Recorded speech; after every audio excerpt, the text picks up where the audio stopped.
Another 5-minute mystery.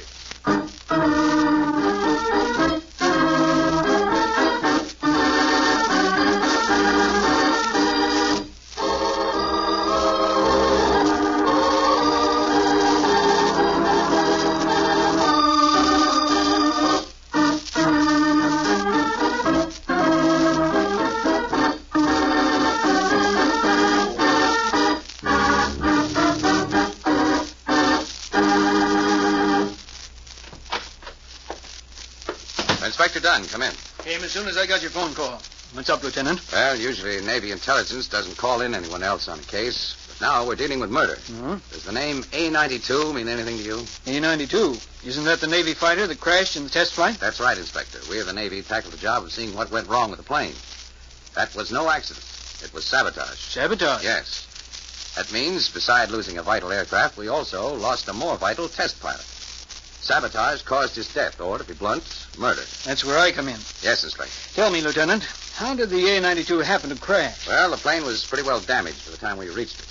But we did find marked indications that the landing gear had been tampered with. Wasn't the plane closely guarded before the test? Yes, it was. And with the exception of the ground crew, only 3 men came in contact with the plane. Oh, who were they? Well, of course, it was Malloy, the pilot who was killed. Yeah? And then there was McGraw, who was another pilot, and Jaeger, who was the chief mechanic. When could I question these two? Right away, if you want to. I've got them waiting in the next room. I'll call them in here. McGraw, Jaeger, you come in, please. Sure, Lieutenant. Yeah.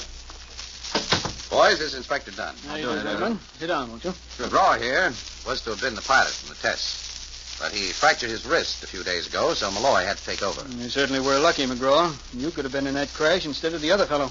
Yeah, you said it. Tell me, Jaeger, what were your duties around the A-92 as chief mechanic? Well, after the ground crew got finished with the plane, I'd make the final check. Did you do that the day the A-92 crashed? Yes, Inspector, and I didn't find anything wrong with it. Can't understand it. That fighter could have been the most powerful thing on wings if it hadn't cracked up. There was nothing the A-92 couldn't do. She'd have made airplane history. Malloy, he didn't trust any of these new grease monkeys. He always wanted the plane to be given a last okay by Jaeger. Say, Inspector, would you like the names of the ground crew? There might be a phony among them. No, Jaeger. I think I've got our saboteur. What do you mean? I mean, he's in this very room.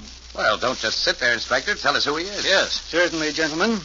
Our combination murderer and saboteur is none other than Chief Mechanic Jaeger. What clue led the inspector to believe that Jaeger is the guilty one? We'll give you the solution in a moment. But first...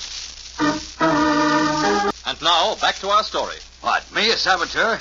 Well, my job is to repair planes, not to destroy them. And your job is also to give the final okay on the A-92. Yeah, but... If anything had been done to the plane prior to your inspection, you would have noticed it. But no, there was nothing wrong with the A-92 till you gave it a final check and sabotaged it. But, Inspector, why would he do a thing like that? Possibly for money, or maybe a possible grudge. I don't know now, Lieutenant, but I think the boys at headquarters will get that out of him quick enough. Come on, Jaeger, we're going to take a little ride. Another 5-minute mystery. Sam Sloan, detective extraordinary. This is Oliver Edgerton. When a jewel collector calls a private detective, it only means one thing. Am I right? If you're referring to robbery, yes, but it's more than that. Can you come over? I'll make it a large feat. Open your door, client. I'll be there to greet you. I don't see the need of calling in a private detective, Mr. Edgerton. After all, I'm the investigator for the insurance company. That's the whole trouble, Maxwell. You've accused me of stealing my own diamond. Take it nice and slow, Mr. Edgerton. What's the rap? Last night, Mr. Sloan, my safe was broken into and one of my prized diamonds was taken. Anything else touched? That's the strange thing.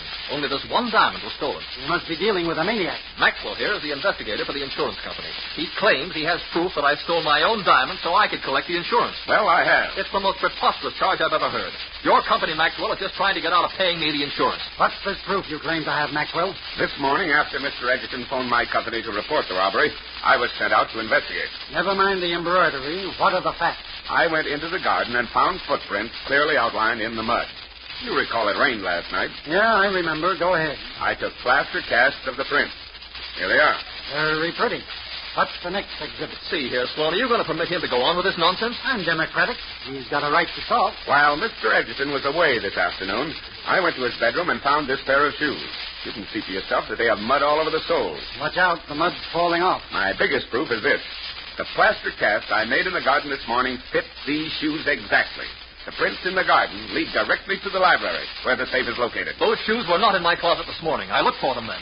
There's your proof, Sloan. Edgerton stole the diamond so he could collect the insurance on it. What did you do before you became an investigator for this insurance company, Maxwell? Huh? What's the idea of that question? Just wondering, that's all. Say, did you know it rained this afternoon? The prints in the garden must be gone. Yes, I know it rained. Will you stop discussing the weather, Mr. Sloan, and tell this man he's crazy? He's not crazy, Mr. Edgerton. He knows what he's doing. You didn't steal that diamond, and he knows it.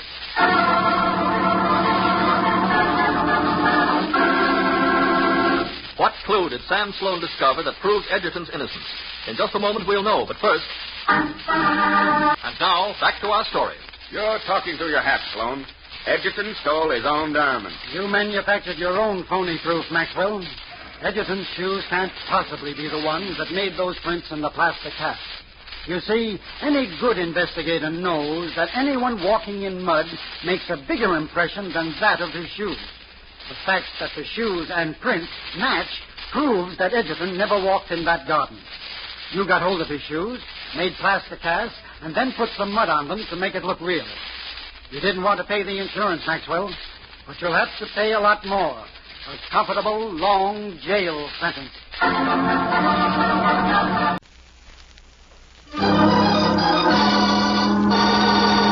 Another 5-minute mystery. Attention, Motorcycle Patrol 14. Attention, Motorcycle Patrol 14. Go immediately to Whaleback Beach. Body has been reported found on shore. Attention, Motorcycle Patrol 14.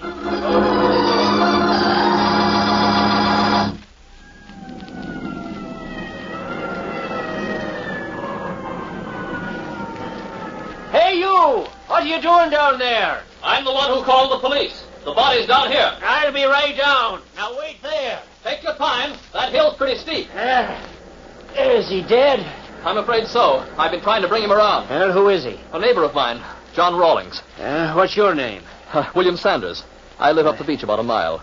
Rawlings has the cottage next to mine. What's happened here? Well, I'd just come in with my boat when I saw Rawlings sprawled on the sand. From the looks of him, he must have been in the water for several hours, as he had several strings of weed clinging to his wet clothes. I've been working on him while waiting for you. Well, he's gone, all right. Poor Rawlings. I don't quite know how to break it to his wife. Mr. Sanders, where did you say you had been this afternoon? You mean when I discovered the body? Well, before that. Well, I was out sailing all afternoon. I usually come in about 5 o'clock each afternoon, but since it was such a warm day, I made it an hour later. You were out all afternoon, then? Yes, that's right. This evening, when I was sailing in, making for my anchor buoy, I noticed what seemed to be a body lying on the beach. I anchored the ship and rowed in with my little boat that I keep tied up to the buoy. Where do you keep the rowboat when you're on shore? Oh, I also keep it out there. This line here, attached to the cliff, goes out to the buoy, and after I row in, I use the line to pull the rowboat back out to the water. That's to keep the tides from smashing it on the rocks. You say you rowed right into the beach? Yes. Rawlings was lying high up on the sand. He must have been washed in by the high tide and left there when it ran out. How far out do you keep your sailboat? Well, when it's high tide, it's about 100 yards offshore. And at low tide? I should say about 50. When I came into shore tonight, it was only necessary for me to row in that distance, as it had been low tide for about 4 hours. Well, that'll be sufficient, Mr. Sanders. I've enough for my report. It's been a horrible accident. No, Mr. Sanders, you mean murder. What? I repeat, murder. And I'm holding you as the killer.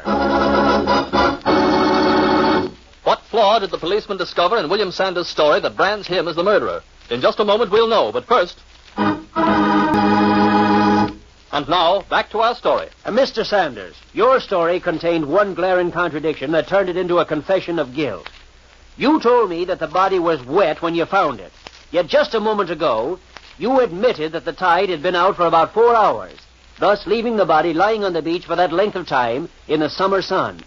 If Rawlings' body were wet, as you claimed you found it, it's because you just put it there after first drowning your victim.